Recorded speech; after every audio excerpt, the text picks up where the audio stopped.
Chris, you guys have pretty consistently been able to turn defense into offense, even when maybe shots aren't necessarily falling for you with the regularity you want them to. It looks like you're able to stifle them defensively, and that's leading to some easier buckets. Yeah, I think, again, our half-court defense tonight, when we got back on defense and didn't let them score on the 0 or 1 passes, we did some really good things. If our transition defense would have been a little bit tighter, it would have been one of our better defensive performances. So that's a talented player with a really good coach. I think we played some good defense tonight. Certainly, I believe to win in March, your offense has to have diversity. It has to have variety. You can't just score in one way. So something we talk about all the way back in the summer. If we're going to get to that point per game goal, we have to score off our defense. We have to get to the free throw line. We have to score in transition. We have to score with half-court execution. We have to get some points off of offensive rebounds, second chances. So, but tonight I think we made the opponent turn the ball over more than we did, and that was an important part of the game. About low turnover second half. Just from your vantage point with those turnovers in the first half, are they more, do you feel like, self-inflicted or something that LSU was doing? Yeah, I think it's like good news, bad news. The bad news is, to me, it's like talented veteran players making non-basketball turnovers, casual, lazy turnovers that I think, a really good player makes once a month.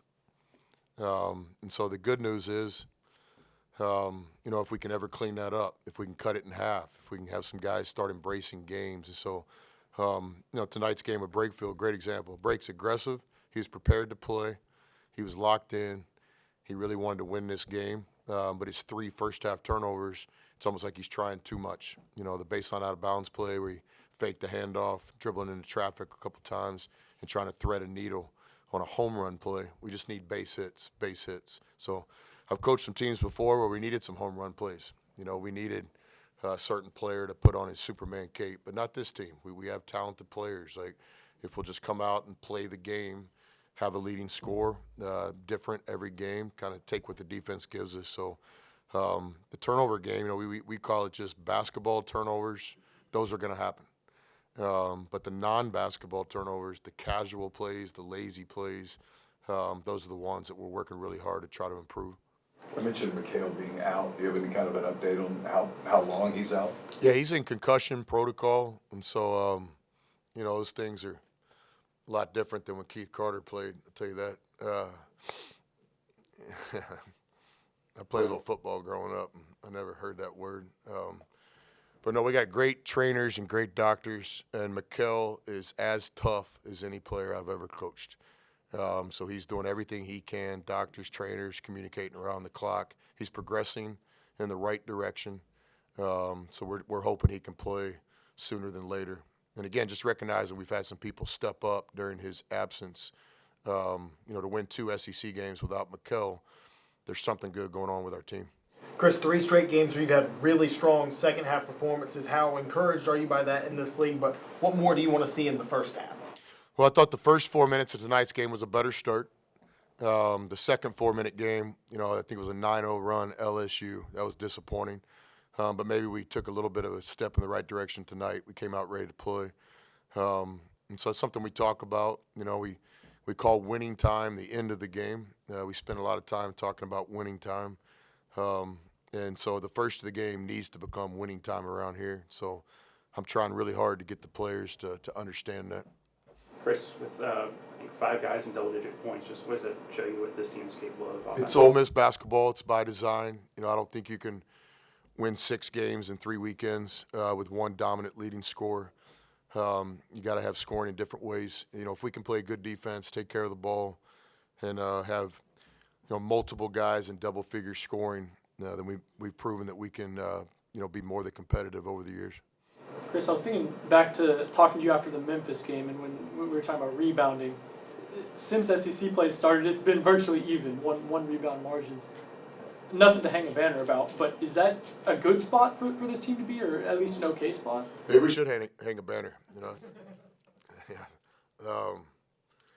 Yeah, we'll see. And I'm positive about that because I believe that Georgia's a good rebounding team. I know that Arkansas has length and athleticism.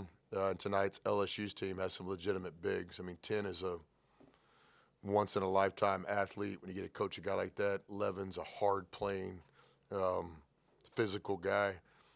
6 talented freshmen, so it's a good offensive rebounding team.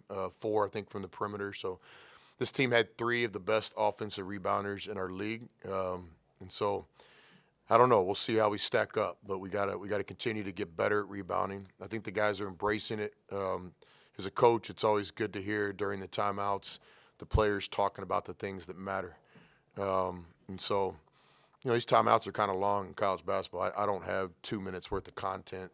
And I'm not a big yeller or screamer with this veteran group, so a lot of times in these timeouts there's just a lot of dialogue. But I think the players are talking about different things than they were talking about on opening night.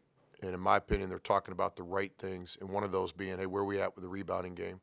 So player accountability is getting a little bit better. A guy misses a block out, his teammates are getting a piece of him before I can, and that's always a good sign.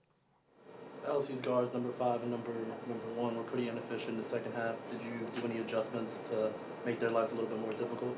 Yeah, I think fortune always plays into basketball. I think there's some shots that they took that they normally make, but I do think you give our guys some credit. We try to just stay between the ball and the basket against those guys. We were prepared to give up some really talented step-back type shots. We had a second layer game plan ready for that, but I thought we did a pretty good job containing the ball tonight against 2 talented players.